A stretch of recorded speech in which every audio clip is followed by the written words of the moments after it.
Nous célébrons cette année le 50e anniversaire du scandale du Watergate qui a ultimement mené à la démission du président américain de l'époque, Richard Nixon, pour ses pratiques illégales. En grande partie, la mise en lumière de ce scandale fut largement redevable à deux journalistes qui travaillaient à l'époque au Washington Post, Bob Woodward et Carl Bernstein. À cette époque, nous pouvions réellement parler des médias comme un véritable contre-pouvoir à celui des politiciens. Un contre-pouvoir dont la conséquence directe a été d'imposer une surveillance systématique des politiciens, ce qui les a forcés à agir dans l'intérêt général et non en fonction de leurs propres intérêts. Bref, ce fut l'âge d'or du journalisme, une époque qui est malheureusement aujourd'hui révolue. Alors qu'il y avait à l'époque une étanchéité entre les mondes politiques et journalistiques, celle-ci est aujourd'hui devenue poreuse. Les uns passent maintenant d'un monde à l'autre, comme si avoir une expérience politique était un prérequis pour faire du journalisme, et incidemment, comme si le journalisme était aussi un prérequis pour faire de la politique. Incestueux. Voilà le mot qui exprime bien cette relation qui est aujourd'hui devenue banale. Mais ce passage sans vergogne d'un monde à l'autre est l'arbre qui cache la forêt, soit celle d'une mise en tutelle des médias par la sphère politique. En effet, on s'imagine mal un journaliste très critique à l'égard des politiciens faire lui-même le saut en politique. Il ne serait tout simplement pas accueilli à bras ouverts, comme ce fut le cas à l'époque avec Bernard Drinville, Caroline Saint-Hilaire ou Vincent Marissal, à qui leur parti respectif a déroulé le tapis rouge. Au contraire, la connivence de plus en plus grande entre politique et médias a amené plusieurs à penser que les journalistes ne sont en fait que les porte-paroles des politiciens et qu'ils ont fait le choix de ne plus les critiquer. Cela crée donc dans la sphère médiatique un unanimisme malsain où tous les médias rapportent essentiellement la même nouvelle. Et vous l'avez vécu pendant la pandémie.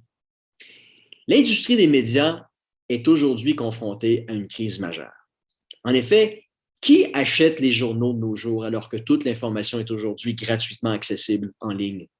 Et si personne n'achète plus et ne lit plus les journaux, pourquoi les compagnies continueraient-elles à y acheter de la publicité?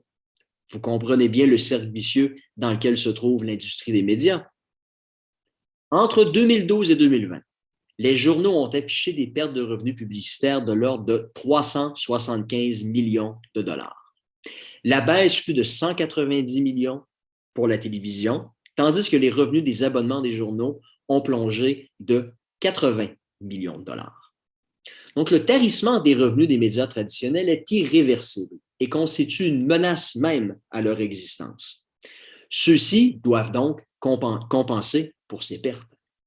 Cette situation crée donc une situation de dépendance entre les médias et les gouvernements qui ont fait le choix de leur venir financièrement en aide.